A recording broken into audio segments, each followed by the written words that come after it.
Tu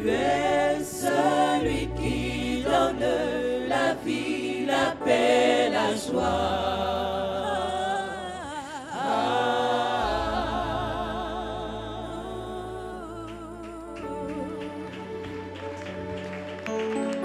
Seigneur, nous sommes heureux de nous tenir dans ta présence. Nous t'aimons véritablement.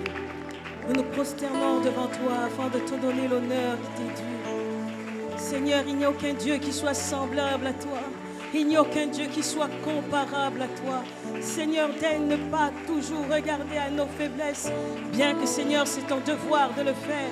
Mais Seigneur, dans ces moments d'adoration, regarde à notre cœur qui s'exprime devant toi et qui veut t'exprimer, Seigneur, aussi modestement possible. Seigneur, l'amour que nous avons et la révérence que nous avons pour toi. Mais nous avons besoin de toujours être à tes pieds, Seigneur, pour apprendre de toi, savoir encore mieux t'adorer, savoir encore mieux nous prosterner devant toi, savoir encore mieux nous mettre à tes pieds afin d'apprendre de toi. C'est pourquoi ce matin encore nous élevons nos voix et te demandons, Éternel, mon Père, de disposer nos cœurs. Dispose nos cœurs à recevoir ta parole. Dispose notre être tout entier à nous offrir entièrement à ta personne. Oui, Seigneur, dispose-nous. Sans toi, nous ne sommes rien. Nous avons besoin de toi. C'est la raison pour laquelle nous nous trouvons encore dans ta maison ce matin. Simplement pour te dire combien, Seigneur, nous avons besoin de toi. Nous avons besoin de toi. Nous avons besoin de ta grâce. Nous voulons te dire, Seigneur, combien nos cœurs te sont reconnaissants pour cette semaine. Ah oui, une semaine assez compliquée d'ailleurs pour moi, mais je crois que cela n'est pas le cas pour tout le monde. Mais je te bénis, Seigneur, parce que tu es le Dieu de la victoire. Et tu nous rends plus que vainqueurs, pas vainqueurs, mais plus que vainqueurs en toutes choses. Et pour cela, nous pouvons te louer. Encore merci pour la vie. Merci pour la santé. Merci pour la force dont tu nous revêts encore ce matin. Et merci pour la volonté, Seigneur, qui nous a permis d'être là ce matin, afin de pouvoir t'écouter à nouveau. Nous ne cesserons jamais de t'écouter. C'est pour nous un plaisir d'être dans ta présence. C'est pour nous un plaisir de savoir que tu nous as fait le privilège d'être tes enfants, de pouvoir travailler avec toi. Donne-nous d'en prendre conscience. Encore une fois de plus ce matin, c'est au nom de Jésus que j'ai prié. Amen. Est-ce que nous pouvons encore acclamer le Seigneur? Acclamons véritablement le Seigneur. C'est lui que nous sommes venus célébrer et non pas un homme. C'est Dieu que nous sommes venus célébrer. C'est son jour. C'est le jour qui lui est dédié pour le célébrer. Alléluia. Seigneur, sois béni. Alors avant de commencer, faites ce que vous avez à faire. Faites un compliment, un encouragement, un sourire.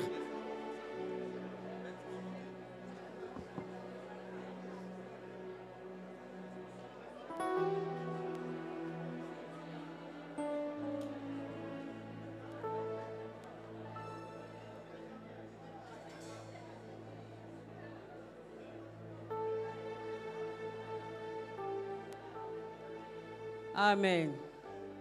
Alors, je vous prie de bien vouloir vous asseoir. Je voudrais déjà vous remercier pour tous ceux qui sont là ce matin, pour votre fidélité. Les autres viendront nous prendre de cours. Nous pensons à tous ceux qui sont là en présentiel et en distanciel, qui nous suivent et qui vont devoir encore être bénis ce matin. Merci pour votre fidélité, que vos cœurs soient tout ouïs, que vos cœurs soient tout ouverts à la parole qui va nous être donnée. Alors ce matin, comme je l'ai dit tout à l'heure, je n'interviendrai pas. Nous aurons le privilège d'écouter un homme extraordinaire que j'aime bien écouter, que j'ai découvert aussi. Alléluia. C'est vraiment un homme très calme. C'est l'une des choses qui m'a marqué. Très calme. Et nous allons être bénis par lui. Mais je voudrais déjà commencer par le fait que nous le recevions. C'est l'apôtre Doudou Lundu. Lundu, c'est ça. Lungu. Voilà, ok. Alors, on va inviter ici le pasteur, l'apôtre plutôt, Doudou Lungu, avec son épouse, le pasteur Arlette, et qui vont, eux, nous présenter la délégation qui les accompagne. Je vous prie de bien vouloir.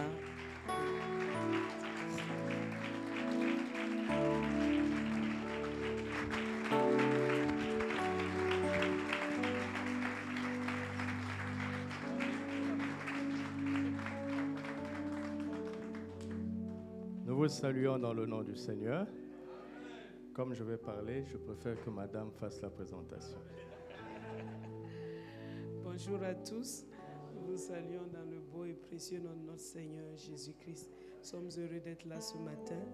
Et nous remercions le pasteur pour cette chaleureuse et aimable invitation que nous apprécions. Nous sommes accompagnés avec le diacre Jean-Christophe Dobré qui est chantre. Voilà. Et nous sommes venus avec les frères et sœurs qui étaient à Casablanca et qui sont revenus au pays. Il y a le pasteur Amos qui est des vôtres.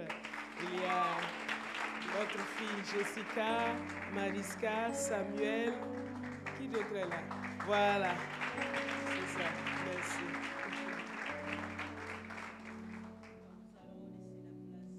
L'apôtre qui va devoir parler de la part du Seigneur. Merci.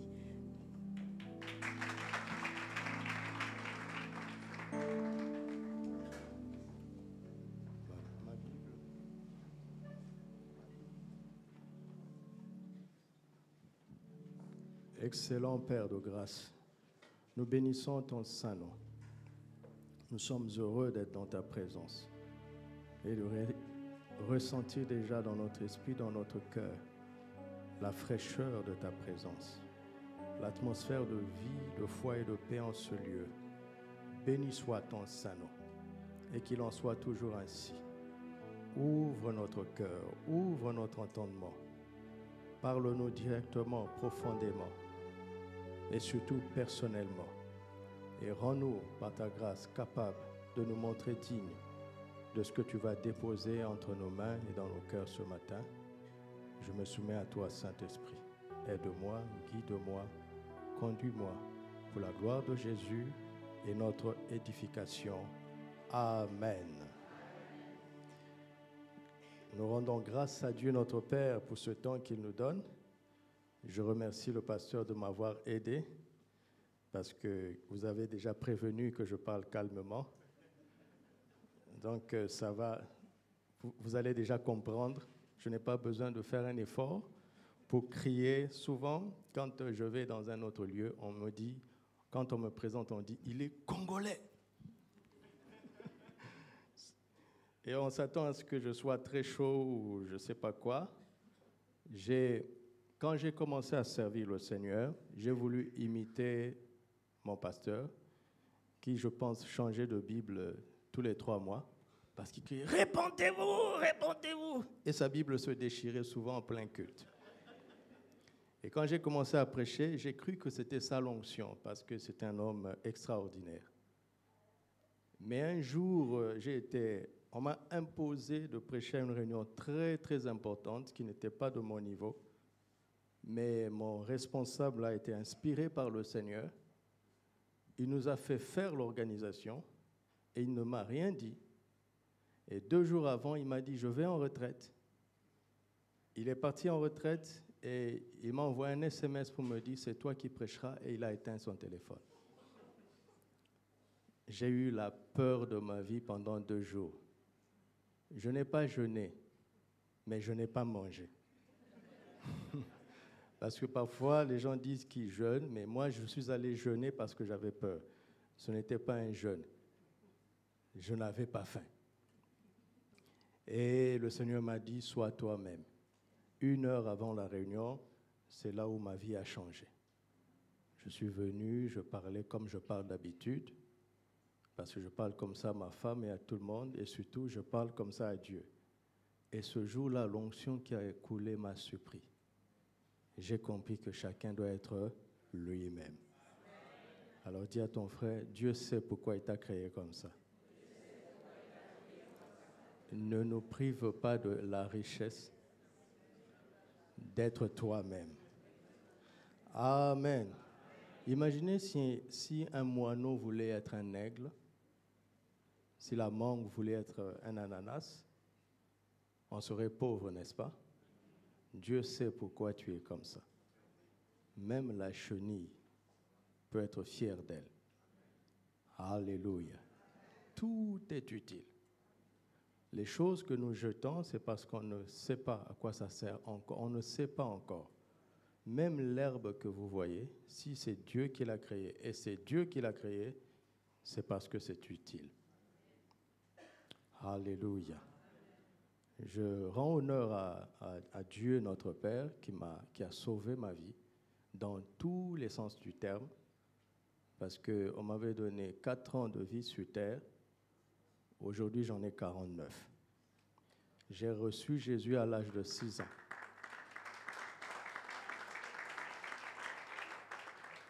Et j'ai été sauvé, délivré, guéri. J'ai eu tout le package en même temps. Et pour moi, être chrétien, c'est être vivant. Ce n'est pas une religion. Bon, je sais que vous le savez, nous aurons l'occasion de nous en rendre compte.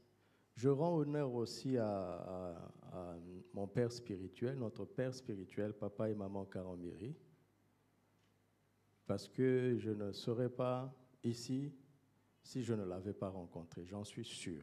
Vous pouvez ne pas comprendre, mais croyez-moi, c'est la vérité. Nous servons sous leur autorité avec nos vies et notre ministère, et nous suivons complètement leur vision. Tout ce que nous ne portons pas, c'est le nom de CIE. Mais sinon, notre église est en fait un CIE camouflé dans le Maghreb, dans le Maroc. Donc, tout l'honneur à lui. Et évidemment à mon épouse, qui est mon amie, ma première amie dans le monde, et ma compagne d'œuvre en Christ. Dieu nous a bénis avec un fils naturel et avec beaucoup de fils et de filles spirituels. C'est vraiment une grâce et nous lui en sommes très reconnaissants. Lisons Matthieu chapitre 25. Il y a 3 jours, ce texte m'a parlé pour moi-même et je ne savais pas que j'allais le prêcher. Et je veux que nous lisions, c'est long, mais s'il vous plaît, lisons. Parce que souvent les chrétiens ne lisent pas attentivement en attendant que le prédicateur ne parle. C'est une erreur. C'est une erreur. Parce que sans l'écriture, nous sommes inutiles. Nous n'avons rien à dire s'il n'y a pas d'écriture. Et s'il vous plaît, peuple de Dieu, ce n'est peut-être pas le cas ici, mais si vous avez l'occasion de conseiller un chrétien, dites-lui, protégeons nos pasteurs. Parce que si nous valorisons les Écritures, nous allons protéger les prédicateurs. Nous irons humblement leur dire, frères, sœurs ou bien pasteurs, ce que vous avez dit n'est pas écrit, ou bien je n'ai pas vu la relation entre ce que vous avez dit et ce qui est écrit. Mais si le peuple accueille tout sans examiner l'Écriture, comme les chrétiens de Béret, non seulement ils se trompent, mais ils ne protègent pas ceux qui sont censés leur donner la parole. Alléluia. La partie la plus importante, c'est la lecture. Pour moi et pour vous. Pour que vous vérifiez si ce que je dis est conforme à l'Écriture. Parce que ce livre est plein de vie, il est réel, il est réel. Il faut juste le comprendre. Alléluia. Je vous assure, il faut juste le comprendre. Il faut juste le comprendre. Lisons. Matthieu chapitre 25. Alors, le royaume des cieux est semblable à 10 vierges qui, ayant pris leurs lampes, allèrent à la rencontre de l'époux. 5 d'entre elles étaient folles et 5 sages. Les folles, en prenant leurs lampes, ne prirent point d'huile avec elles, mais les sages prirent avec leurs lampes de l'huile dans des vases. Comme l'époux tardait, toutes s'assoupirent et s'endormirent. Au milieu de la nuit, on cria « Voici l'époux, allez à sa rencontre ». Alors toutes ces vierges se réveillèrent et préparèrent leurs lampes. Les folles dirent aux sages, « Donnez-nous de votre huile, car nos lampes s'éteignent. » Les sages répondirent, « Non, il n'y en aurait pas assez pour nous et pour vous. Allez plutôt chez ceux qui en vendent et achetez-en pour vous. » Pendant qu'elles allaient en acheter, l'époux arriva. Celles qui étaient prêtes entrèrent avec lui dans la salle des noces et la porte fut fermée. Plus tard, les autres vierges vinrent et dirent, « Seigneur, Seigneur, Seigneur, Seigneur, ouvre-nous, Seigneur, Seigneur, ouvre-nous. » Mais il répondit, « je vous le dis en vérité, je ne vous connais pas. C'est sévère. C'est sévère et définitif, irrémédiable. Veillez donc, puisque vous ne savez ni le jour, ni l'heure. Deuxième partie, verset 14. Il en sera comme d'un homme qui, partant pour un voyage, appela ses serviteurs et leur remit ses biens. Ce sont ses biens à lui. Il donna 5 talents à l'un, 2 à l'autre et 1 au troisième. Pourquoi? À chacun selon sa capacité, et il partit. Sa motivation, c'est qu'il connaissait la capacité de chacun. Aussitôt, celui qui avait reçu les 5 talents s'en alla, les fit valoir, et il gagna 5 autres talents. De même, celui qui avait reçu 2 talents, en gagnant 2 autres.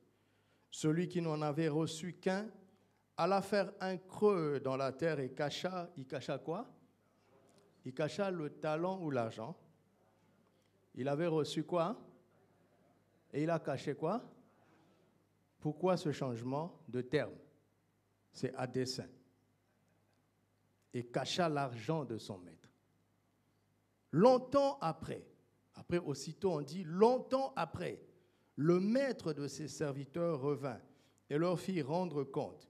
Celui qui avait reçu les 5 talents s'approcha. On emporta 5 autres talents et il dit, Seigneur, tu m'as remis 5 talents, voici j'en ai gagné 5 autres. Son maître lui dit, c'est bien.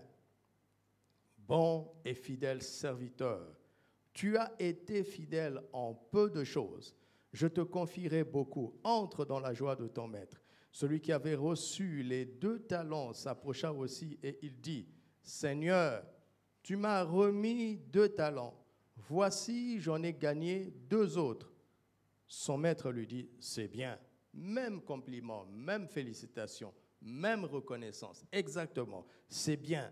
Bon et fidèle serviteur, tu as été fidèle en peu de choses, je te confierai beaucoup. Entre dans la joie de ton maître. Celui qui n'avait reçu qu'un talent s'approcha ensuite et il dit, Seigneur, je savais que tu es un homme dur, qui moissonne où tu n'as pas semé et qui amasse où tu n'as pas vanné. J'ai eu peur et je suis allé cacher ton talent dans la terre. Voici, prends ce qui est à toi. Son maître lui répondit, serviteur méchant et paresseux, tu savais que je moissonne où je n'ai pas semé et que j'amasse où je n'ai pas vanné. Il te fallait donc remettre mon argent au banquier et à mon retour, j'aurais retiré ce qui est à moi avec quoi? Autrement dit, entre parenthèses, la banque ne multiplie jamais. La banque ajoute l'intérêt, mais ça ne multiplie jamais. Ôtez-lui donc le talent et donnez-le à celui qui a les 10 talents. Car on donnera à celui qui a et il sera dans l'abondance, mais à celui qui n'a pas, on ôtera même ce qu'il a. Et le serviteur inutile, jetez-le dans les ténèbres du dehors où il y aura des pleurs et des grincements de dents. C'est long, n'est-ce pas? Est-ce qu'on peut continuer la lecture? Il faut bien. Verset 31. Lorsque le Fils de l'homme viendra dans sa gloire avec tous les anges, il s'assiera sur le trône de sa gloire. Et ceci n'est pas une parabole.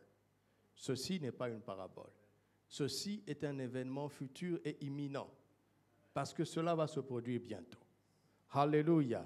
Lorsque le Fils de l'homme viendra dans sa gloire avec tous les anges, il s'assiera sur le trône de sa gloire. Toutes les nations, absolument tout, y compris le Gabon, toutes les nations seront assemblées devant lui.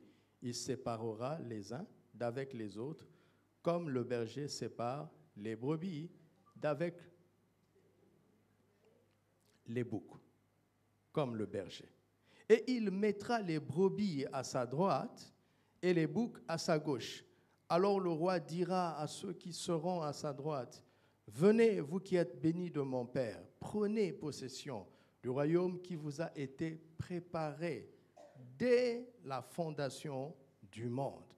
Car j'ai eu faim et vous m'avez donné à manger. J'ai eu soif et vous m'avez donné à boire. J'étais étranger et vous m'avez recueilli. J'étais nu et vous m'avez vêtu. J'étais malade et vous m'avez visité. J'étais en prison et vous êtes venus me voir. Les brebis, non, les justes lui répondront. Alléluia. Ils ont la place des brebis parce qu'ils sont justes. Les justes lui répondront, Seigneur, quand avons-nous vu avoir faim et t'avons-nous donné à manger ou avoir soif et t'avons-nous donné à boire? Quand avons-nous vu étranger et t'avons-nous recueilli ou nu et t'avons-nous vêtu? Quand avons-nous vu malade ou en prison et sommes-nous allés vers toi? Ils se rendent compte qu'ils ne méritent pas, n'est-ce pas, ce privilège. Ils sont honnêtes devant le Seigneur. Ils se rendent compte. Il y a la grâce ici. Et le roi, oh, ce n'est plus le berger, ce n'est plus le fils de l'homme, mais c'est qui? C'est le roi. Tous ces mots sont utiles. Et nous allons seulement essayer de toucher à certains d'entre eux parce que ce passage doit être le programme de vie pour chaque humain sur la terre. Vous avez vu, je ne parle pas de chrétiens parce que ce jugement concerne tous les humains. Et le roi leur répondra, je vous le dis en vérité, toutes les fois que vous avez fait ces choses à l'un de ces petits de mes frères, c'est à moi que vous les avez faites. Ensuite, il dira à ceux qui seront à sa gauche, retirez-vous de moi, maudits. Allez dans le feu éternel qui a été préparé pour le diable et pour ses anges. Vous voyez, après le lieu du dehors où il y aura des pleurs et des grincements de dents, il y a le feu éternel. Mais cela a été préparé pour qui? Dans la pensée de Dieu, aucun humain ne doit s'y retrouver. Ça n'a pas été préparé pour eux. Je peux lire encore? Car j'ai eu faim et vous m'avez donné à manger. J'ai eu soif et vous ne m'avez pas donné à manger. J'ai eu soif et vous ne m'avez pas donné à boire. J'étais étranger et vous ne m'avez pas recueilli. J'étais nu et vous ne m'avez pas vêtu. J'étais malade et en prison et vous ne m'avez pas visité. Et ils répondront, Seigneur, quand avons-nous vu avoir faim? Si j'avais vu Jésus avoir faim, mais je m'empresserais de l'aider. Ou ayant soif, ou étranger, ou nu, ou malade, ou en prison, et ne t'avons-nous pas assisté? Il leur répondra, je vous le dis en vérité, toutes les fois que vous n'avez pas fait ces choses à l'un de ces petits, c'est à moi que vous ne les avez pas faites. Et ceux-ci iront au châtiment comment?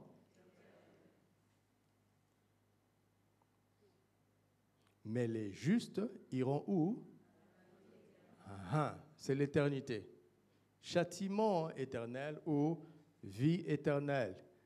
Que la vie éternelle soit la part de chacun d'entre nous. Au nom de Jésus. Merci Saint-Esprit. Nous avons lu pour comprendre distinctement. Éclaire-nous maintenant avec la part dont tu sais que chacun a besoin ce matin. Au nom de Jésus. Amen. Vous ne pouvez pas imaginer à quel point nous sommes bénis de connaître ce texte.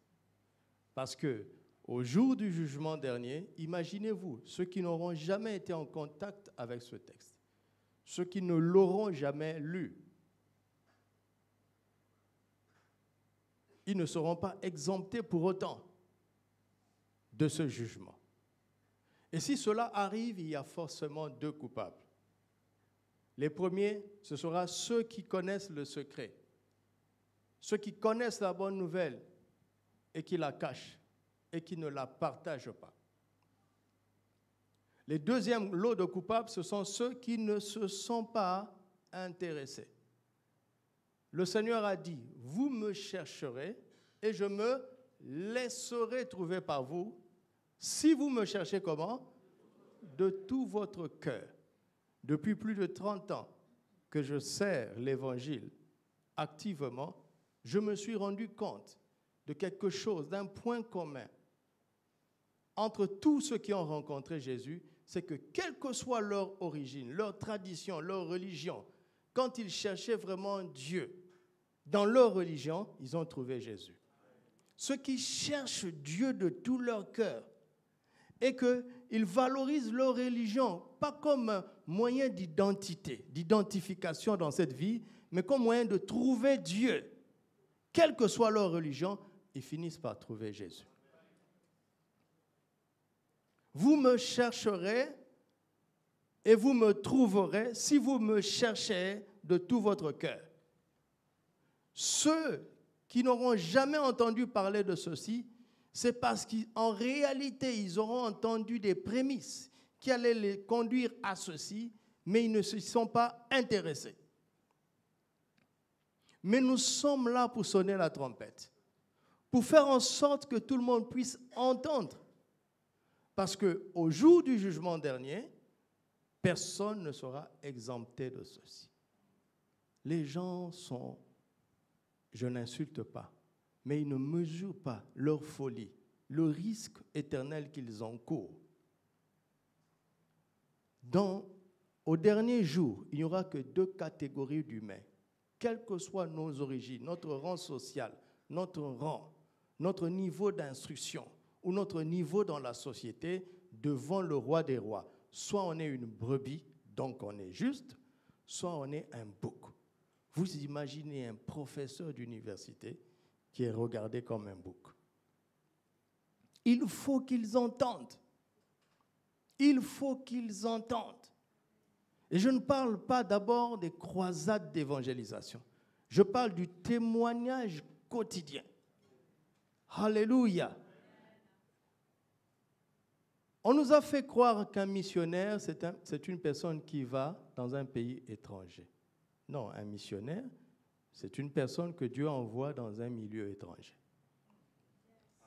Nous sommes tous des missionnaires. Alléluia. Par exemple, il y a des étudiants ici. Ta salle de classe n'est pas ta famille. C'est un milieu étranger. Tu es en mission là-bas. Tu es en mission dans ton lieu de travail. Même quand tu vas au marché, tu es en mission. Ton attitude, ton langage, comment tu réagis à l'injustice, aux insultes, c'est déjà le début du témoignage. Alléluia. Il a fallu que nous soyons transportés dans des milieux comme le Maroc, où on n'a pas toute la liberté que vous pouvez avoir ici, pour que nous comprenions la force du témoignage, comment les gens nous observent. Ils nous observent parce qu'ils ne croient pas que c'est la parole de Dieu. Dans des pays ouverts, tu vas dire, la Bible dit. Mais dans ce pays-là, la Bible dit n'a aucune force. Parce que pour eux, ce n'est pas la parole de Dieu. Ils ont leur livre. Mais il y a un frottement quotidien entre chacun avec son livre. C'est la vie qui montre qui est dans la vérité. C'est le vécu, ce n'est pas les paroles, ce n'est pas les chansons. J'ai apprécié ce que vous avez fait. Mais, je ne veux pas le dire, mais c'est la vie. Ce n'est pas d'eux que je parle, c'est de nous tous en général. Poussons vers l'Éternel des cris de joie. Ouh, non, ce n'est pas des cris, c'est des cris de joie. Si tu es triste, tu n'es pas qualifié. Ne fais pas de bruit. Mais comment ça se fait que tu sois triste dans la maison de Dieu? Oh non, parce que j'ai beaucoup de problèmes. Je suis dans la joie quand on me dit, allons dans la maison du Seigneur. Quand on franchit ce seuil, la joie est déjà là. Parce que Dieu va nous parler. Le Saint-Esprit va nous aider. Alléluia. Et l'erreur que nous pouvons commettre quand nous considérons ce texte, c'est de penser qu'on est sauvé en aidant les pauvres. Non. Non. On est sauvé par la grâce et parce qu'on est juste. Mais si on est juste, on doit avoir le caractère d'une brebis. Et si on a le caractère d'une brebis, on ne peut pas être insensible à la souffrance autour de nous. Alléluia. Qui est pauvre? C'est celui qui a moins que ce que tu as. Le millionnaire qui est en prison est plus pauvre que toi, avec peut-être pas grand-chose, qui est libre. Va lui rendre visite. Le milliardaire qui est malade est plus pauvre que toi, qui pense n'avoir rien, mais qui est en bonne santé. Va lui rendre visite. Et si tu es une brebis, si tu as la vie du juste, quelque chose se passe en toi. Tu n'attends pas une activité d'église. Tu n'attends pas une ONG. Tu n'attends pas un mouvement caritatif pour aller faire du bien. C'est ta nature, c'est ta respiration. Alléluia. C'est pourquoi Jésus a mis cette partie en dernier. Pourquoi? Pourquoi? On a peu de temps. Je vous fais une synthèse.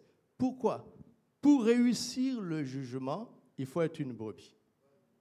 Parce que quand vous êtes une brebis, Dieu vous confère sa nature de justice. C'est d'abord une question de nature. C'est la nature de justice qui va produire des actes de justice. Donc, pour réussir le jugement, il faut être une brebis. Mais pour être une brebis, il faut être un serviteur. Bon et fidèle. Et pour être un serviteur bon et fidèle, il faut être une vierge sage. Vous avez entendu ce que j'ai dit? Je recommence. Pour réussir le jugement, c'est-à-dire réussir ta vie sur la terre, pour passer du bon côté de l'éternité. C'est ça, réussir la vie. C'est ça, réussir la vie. Alléluia. Où sont les bâtiments de Salomon? Où est la gloire de Salomon? Réussir la vie, c'est ça. C'est pourquoi chaque humain sur la terre doit entendre parler de Matthieu 25. Parce qu'il y fera face. Vous imaginez, vous avez commis un délit dans la République. Vous allez devant le juge, on dit, monsieur, cher citoyen, vous êtes accusé de ceci. Vous dites, je n'ai jamais eu connaissance de cet article de la Constitution. On va vous acquitter? Nul n'est censé ignorer la loi. Nul n'est censé ignorer ceci. Nul n'est censé ignorer la justice de Dieu. Cependant, la justice de Dieu ne peut être accomplie que par des personnes que Dieu a rendues justes. Et on devient juste comment? Par la foi en Jésus-Christ. Pourquoi? Pour la foi. C'est là où beaucoup échouent. Les vierges ont été rendues justes. Vous m'entendez? C'est ça le sens du mot vierge. Le casier judiciaire est vierge. Le sang de Jésus est passé par là. Si quelqu'un est en Christ, il est une nouvelle création. Les choses anciennes sont, voici toutes choses sont devenues nouvelles. Maintenant que nous sommes vierges et que nous avons reçu par grâce l'acquittement divin, la position de justice, il nous appartient de faire le choix entre la sagesse ou la folie selon Dieu. Voici un secret. Romains 1,16. Je n'ai pas honte de l'évangile, car c'est la puissance de Dieu pour le salut de quiconque croit. Quand en lui, vous avez remarqué, il dit en lui.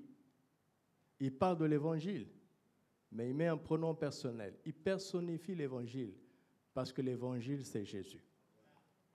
Allez demander à Siméon, quand il a tenu entre ses mains le bébé de 8 jours, il dit, maintenant ton serviteur peut mourir en paix, car il a vu le salut. Jésus est le salut personnifié. Je n'ai pas honte de Jésus. Il est l'évangile. Il est la bonne nouvelle. Qu'est-ce qui te réjouit le plus? Quelle nouvelle va te mettre hors de toi-même? Ça devrait être Jésus. Il a déjà tout accompli. Pour toi et pour moi. Donc, en lui est révélée la justice de Dieu. Il faut la révélation pour comprendre la justice de Dieu. La justice de Dieu pour le salut de quiconque croit. Du juif premièrement, puis du grec. Selon qu'il est écrit quoi? Le juste vivra par la foi.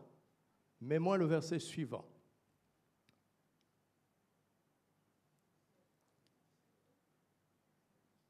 La justice de Dieu par la foi et pour la foi. Mets cela, s'il te plaît, pour que tout le monde puisse voir.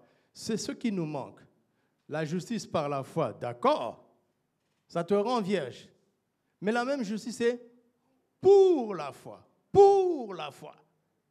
Pour la foi. Par la foi, je suis sauvé.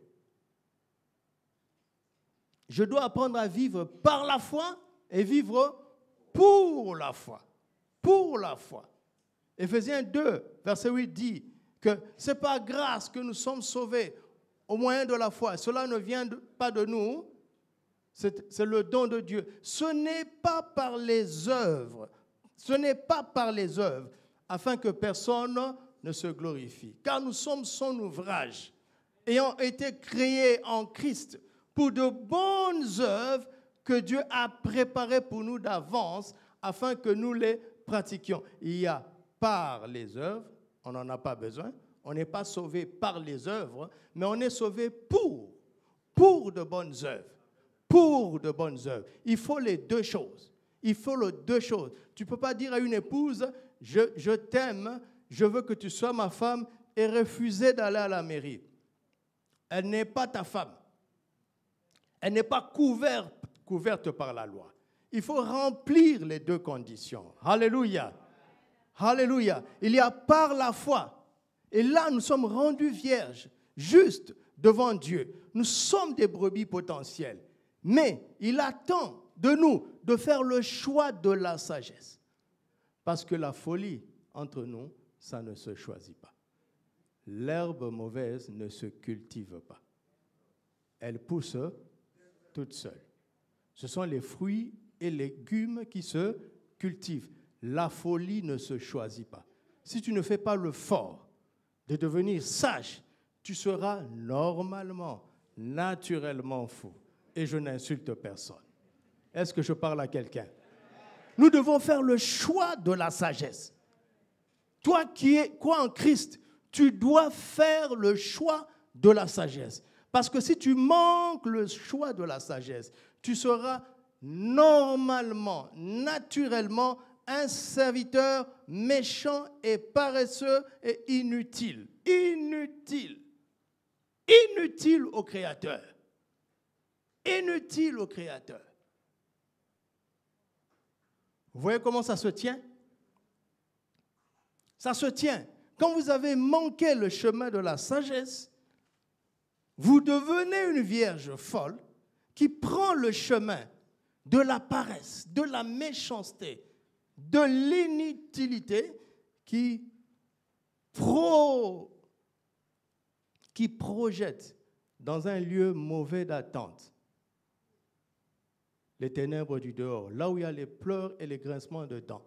C'est là où les gens meurent, là où les gens qui meurent sans la foi vont avant l'enlèvement et le jugement dernier. Il y a un lieu d'attente. En fait, c'est un avant-goût de l'enfer. Que personne ne se retrouve là-bas. Qu'est-ce qu'il faut faire?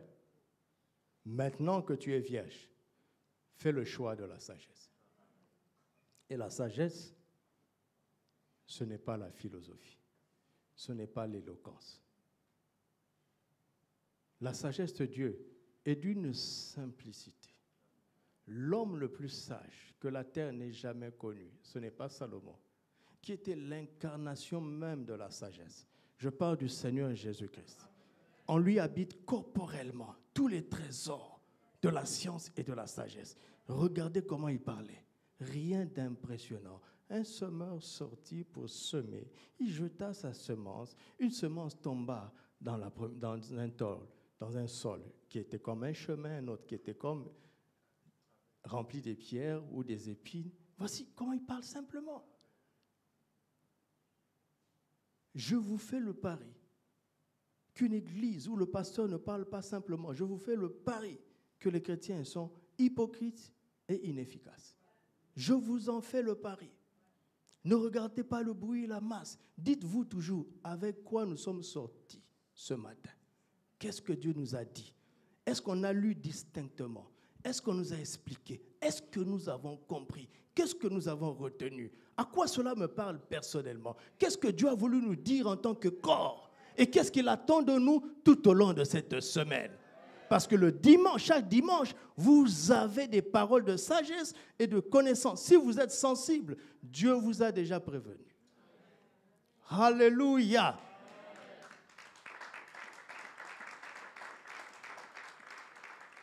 Faites le choix de la sagesse. Et la sagesse ici, Jésus utilise une parabole. Donc il y a une image ici. Il dit, regardez, regardez, tu as une lampe qui marche avec de l'huile. Si tu n'as pas de réserve, tu es insensé, malgré tous tes diplômes. N'est-ce pas? Si tu démarres ta voiture, le voyant te montre que vous êtes sur la réserve, et vous devez faire un voyage de 300 km et dites, allons par la foi au nom de Jésus. Vous allez faire ça? Vous êtes insensé. La sagesse, elle se voit dans des choses simples. Des choses simples. Et elle se résume dans le fait que chaque chrétien doit savoir que, vous savez, nous sommes dans les ténèbres. Les ténèbres spirituelles ne peuvent pas être vaincues par le soleil. Si Dieu vous ouvre les yeux, maintenant, là, en plein midi, vous allez voir que le monde est dans les ténèbres. C'est pour ça que quand Dieu voulait éclairer Moïse, ou le souverain sacrificateur, il lui a fait construire le sanctuaire. Si vous étudiez les étoffes et les pots qu'ils avaient utilisés, quand vous recouvrez à l'intérieur, c'était absolument obscur. On ne pouvait voir à l'intérieur que grâce au chandelier. Je vous assure, en plein midi, tu entres dans le sanctuaire. C'est absolument obscur. Si le chandelier n'est pas allumé, tu n'as rien à voir. Dieu voulait habituer l'homme de Dieu ou son fils à apprendre à voir avec la lumière du chandelier. Parce que ce soleil ne te montre pas tout. Mais la lumière du chandelier te montrera tout. Tout ce que tu as besoin de voir. Et cette lumière du chandelier était quoi? Elle fonctionnait parce qu'il y avait de l'huile. Il y avait de l'huile. Ta parole est une lampe à mes pieds. Et vous allez dire au pasteur, ça c'est pour l'école du dimanche. Oui, oui, oui, je suis un enfant. Cette parabole-là, renvoyée à la parole. Elle est une lampe à mes pieds, une lumière sur quoi? Sur tout mon voyage. Sur tout mon voyage. Vous avez déjà utilisé une lampe tempête? On ne voit pas loin. On voit juste ce qu'il faut. Il dit, fais-moi confiance chaque jour. À chaque jour suffit sa peine. Ton avenir est dans mes mains. Je connais, pas nous connaissons. Moi, tout seul, je connais les projets que moi, tout seul, j'ai formés pour toi. Tu ne m'as rien demandé. Je ne parle pas de tes projets que tu m'as présentés et de tes ambitions. Jette-les à la poubelle. Moi, je connais. Parce que tes projets, c'est ce que toi, tu connais, moi aussi, je connais. Je parle des choses que tu ne connais pas. Je, tout seul, connais des projets que j'ai formés pour toi. Fais-moi confiance. Ton avenir est dans mes mains. À chaque jour suffit sa peine. Contente-toi de ce que je te dis aujourd'hui. Vous allez dire, oh, mais il faut être prévoyant dans la vie. Je dis, ah bon? Jusqu'à quel point? Tu vas être prévoyant jusqu'à quel point? La preuve dans ton budget, c'est écrit imprévu. N'est-ce pas? Dans le budget de Dieu, il n'y a pas d'imprévu. Sinon, il n'est plus omniscient. Tout est prévu à l'avance. Alléluia. Fais-lui confiance. Contente-toi de la lumière que sa parole te montre aujourd'hui. Mais veille à être toujours rempli du Saint-Esprit. Parce que sans le Saint-Esprit, Dieu peut te dire, ça c'est A, tu ne comprends pas. Vous voulez que je vous en donne une preuve? Actes chapitre 1. Actes chapitre 1. Nous devons donc être attachés aux Écritures en dépendant du Saint-Esprit. La Bible est la lampe. Mais la lampe a besoin d'huile pour éclairer. Théophile, j'ai parlé dans mon premier livre de tout ce que Jésus a commencé de faire et d'enseigner dès le commencement, jusqu'au jour où il fut enlevé au ciel après avoir donné ses ordres par le Saint-Esprit aux apôtres qu'il avait choisis. Après qu'il eut souffert, il leur apparut vivant. Apparaître veut dire quoi? Pardon, moi je prêche comme ça. Apparaître veut dire quoi? Être rendu visible. N'est-ce pas? Il est apparu. Donc il le voyait, n'est-ce pas? Il le voyait, non? Ok. Après qu'il leur apparut vivant et leur en donna plusieurs preuves, se montrant à eux pendant 40 jours et parlant des choses qui concernent le royaume, n'est-ce pas? Il leur est apparu et il leur parlait. Donc, ils le voyaient et ils l'entendaient, n'est-ce pas? Ils le voyaient et ils l'entendaient. Maintenant, quand il fallait qu'il leur donne des ordres, il lui suffisait de leur parler, puisqu'il le voyait et il l'entendait, n'est-ce pas? Si vous voulez leur dire « va à gauche », il suffisait qu'il parle. Mais regardez le verset 2, jusqu'au jour où il fut enlevé au ciel après avoir donné ses ordres par...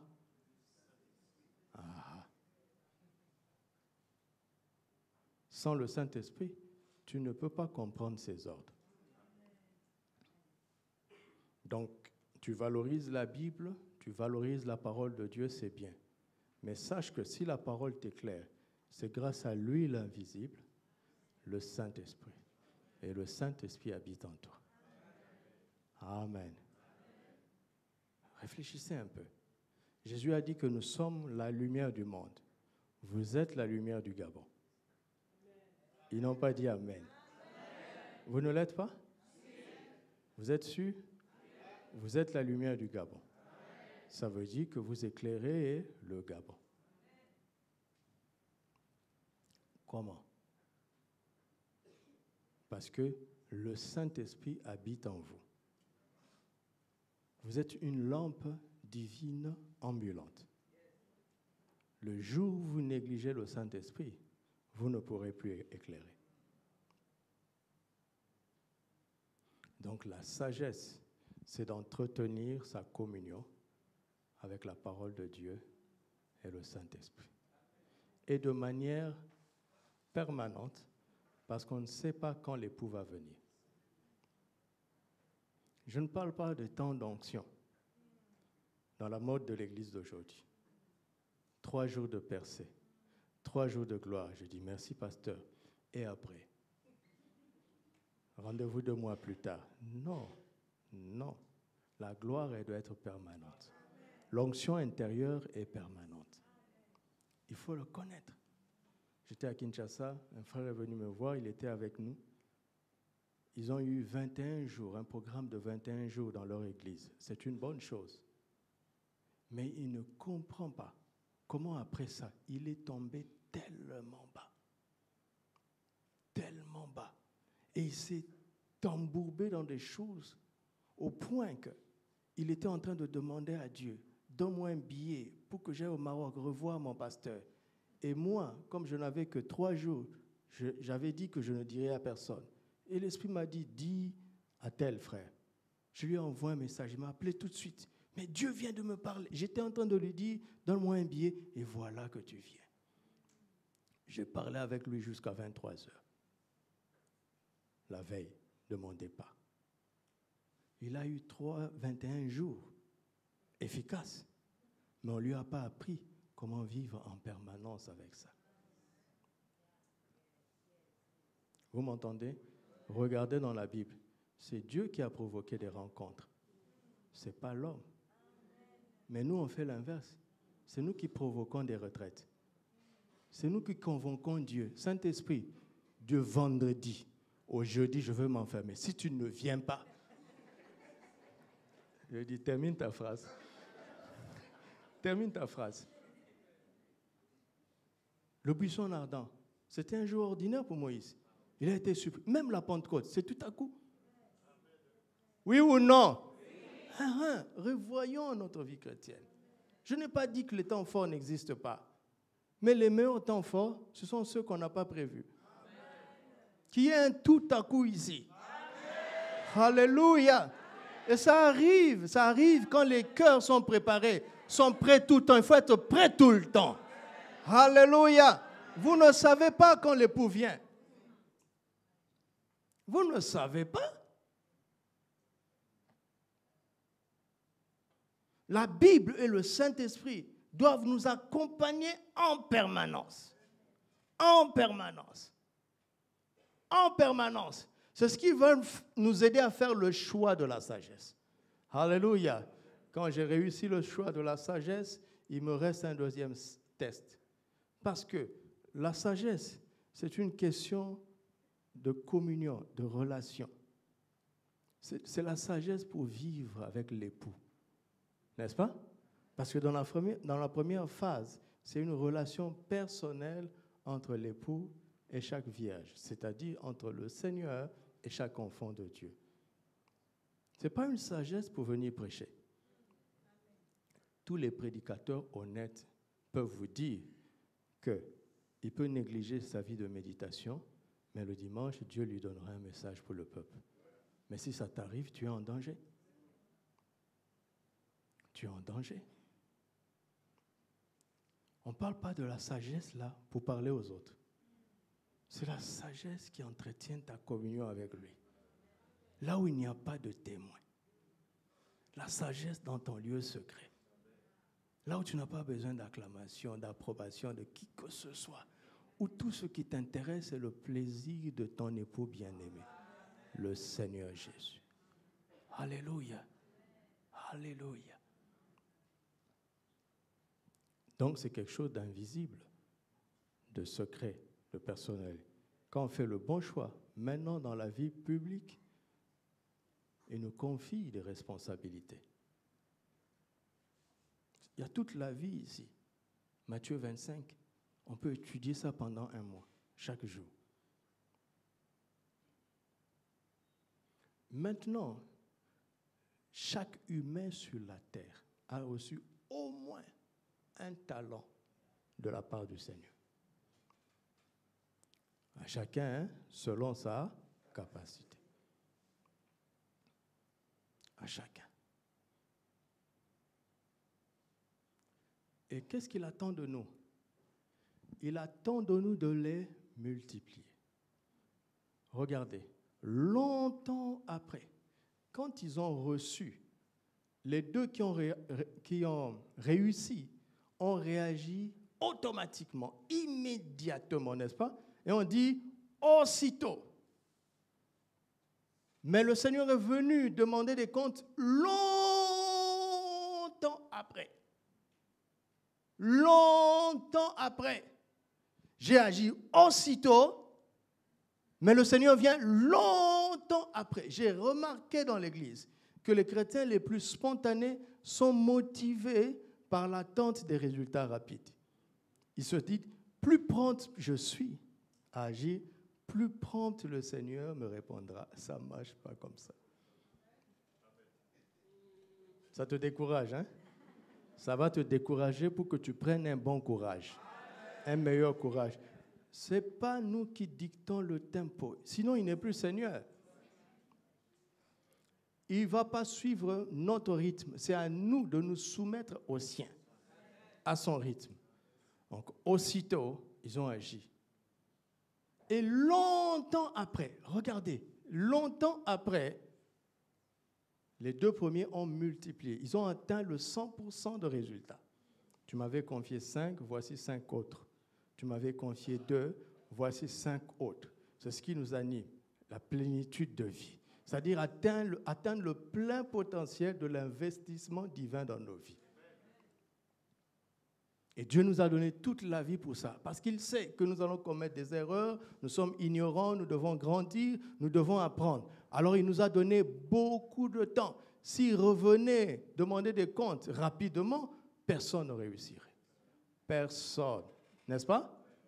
Il nous a donné du temps pour apprendre même de nos erreurs. Il nous a donné du temps. Mais t'en fais pas. Tes erreurs ne sont pas un problème. Les leçons que tu en tires transforment tes faiblesses en force. Alléluia. Alléluia. Ce n'est pas un problème. Il nous a donné le temps pour apprendre. Il nous a donné le temps pour progresser, pour croître, pour grandir. Il nous a donné le temps.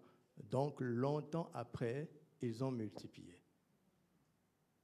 Mais longtemps après, l'autre a conservé, n'est-ce pas, son talent tel qu'il avait reçu. Oui ou non? Non. Qu'est-ce qu'il a rendu au Seigneur? Son argent. Le Seigneur lui avait donné quoi? Et lui, il a rendu. Est-ce que c'est la même chose?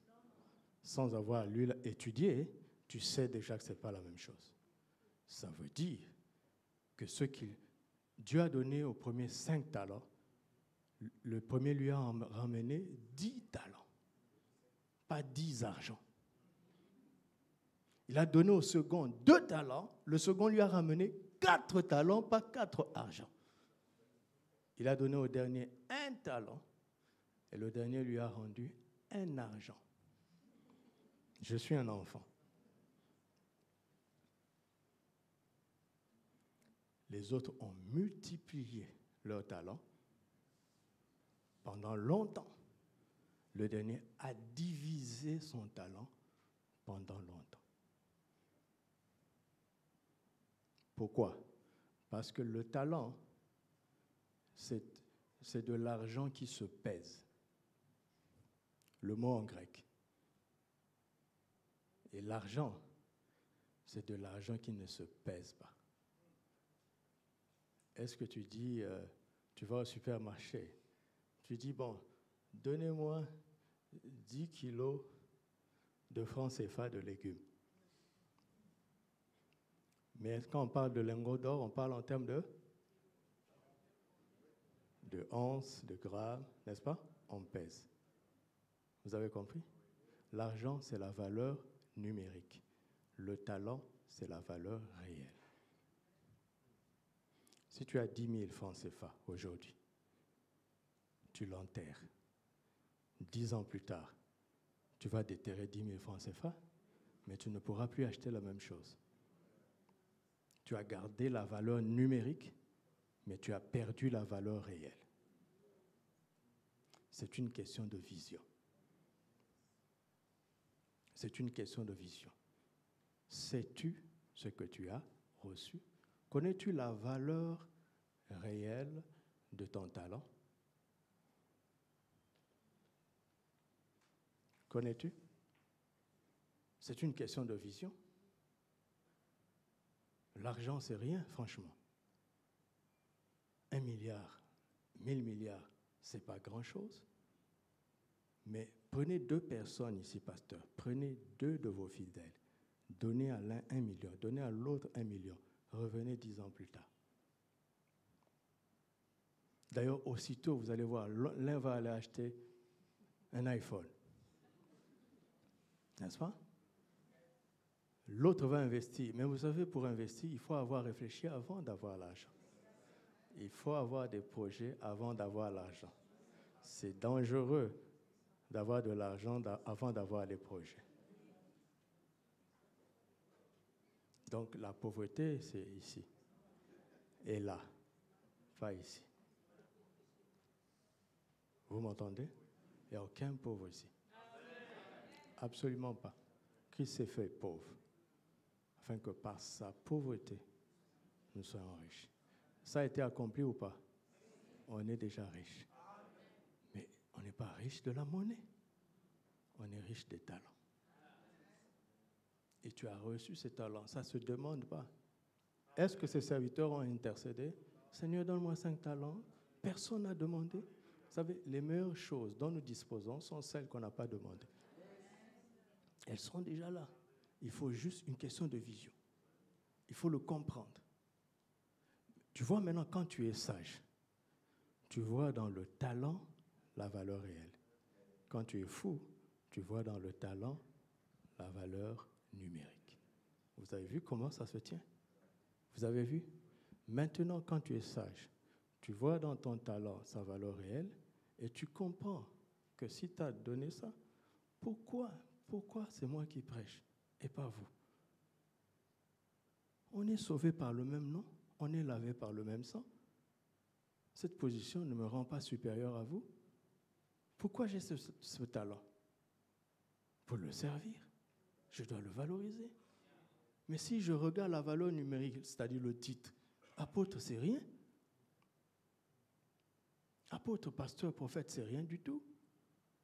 Mais c'est quelque chose quand tu le remets dans la perspective d'Éphésiens 4, pour l'édification du corps de Christ. Humblement, je peux vous dire que le pasteur qui est ici, tous les pasteurs, ainsi que moi, vous avez besoin de nous pour être édifiés dans votre ministère. Humblement, que tu le veux ou pas, c'est comme ça. Si tu veux, décide de ne pas avoir de pasteur, tu n'entreras jamais dans ton ministère. Le garçon le plus intelligent de ce pays ne deviendra jamais médecin sans passer par la fac. On accepte ça dans le monde, on refuse dans l'Église. Ce n'est pas parce qu'il y a de faux pasteurs qu'on doit rejeter les pasteurs. Ce n'est pas parce que l'avion a fait un crash qu'on ne monte plus dans l'avion. Hein? Alors, donc tu as un talent. Le problème, ton problème, vous savez, quand on jalouse quelqu'un ou bien qu'on envie quelqu'un, c'est parce qu'on ne comprend pas la valeur de ce qu'on est et de ce qu'on a. Et c'est parce qu'on manque de sagesse en amont. Et je dis, avant de résoudre ce problème, moi c'est ce que je fais quand je rencontre des frères. Moi, je ne m'occupe plus du problème, je m'occupe de son âme. Parce que s'il est fou, il ira dans le feu du dehors. Je dis, frère, laissons d'abord le conflit, laissons l'incompréhension d'abord. Est-ce que ça va entre toi et le Seigneur? Quelle est la dernière fois où tu as lu la Bible par toi-même? Quelle est la dernière fois où le Saint-Esprit t'a parlé par toi-même? C'est parce que tu as un défaut de communion que tu deviens conflictuel. Quand on est rempli du Saint-Esprit, on se soumet les uns les autres, n'est-ce pas?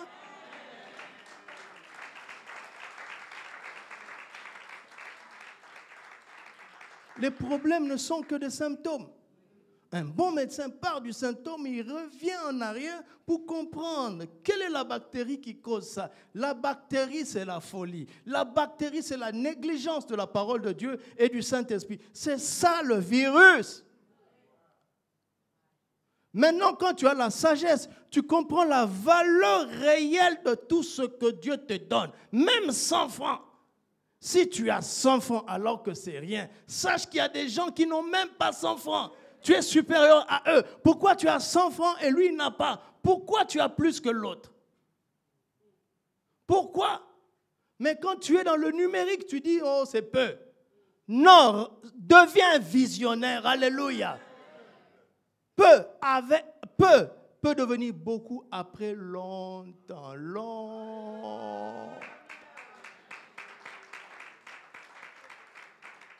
Longtemps après. Donc, nous devons passer de la mentalité du peu de choses, temporelles, à la mentalité de beaucoup, éternelle. Et tu as été fidèle en peu de choses, je t'en confierai quoi? Beaucoup. Entre dans la joie de ton Père. Quand tu commences à faire des exploits, regarde ça toujours comme peu de choses. Tout ce qu'on fait sur la terre restera peu de choses, comparé à l'éternité. Quel est cet ange si un ange arrive aujourd'hui, est-ce qu'il va être impressionné par une tablette? Hein? Mais ceux qui ont vécu il y a 2 siècles, ils vont dire « Waouh! Mais dans l'éternité, ça c'est rien. » N'est-ce pas? C'est toujours peu de choses. Et je veux rester bon et fidèle en peu de choses. Tout ce que je peux vivre, les multiplications que tu peux vivre, regarde-le comme du peu de choses temporelles. Et aspire aux beaucoup de choses éternelles. Par la grâce de Dieu. Et quand vous êtes sage, vous êtes bon et fidèle, croyez-moi, vous n'avez pas besoin d'une activité caritative pour faire du bien. Vous n'attendez pas un mot d'ordre de l'Église. Vous devenez un bienfaiteur ambulant. Alléluia. Nous devons partir, mais je pense que vous savez comment prier et comment agir. Que la grâce de Dieu demeure avec vous. Merci, pasteur.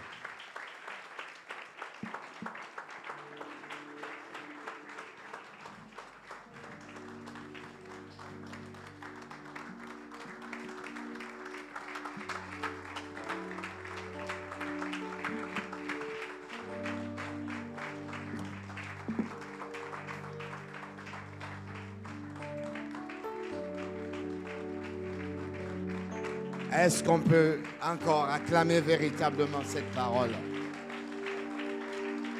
Est-ce que tu peux véritablement pousser des cris de joie à la gloire de Jésus?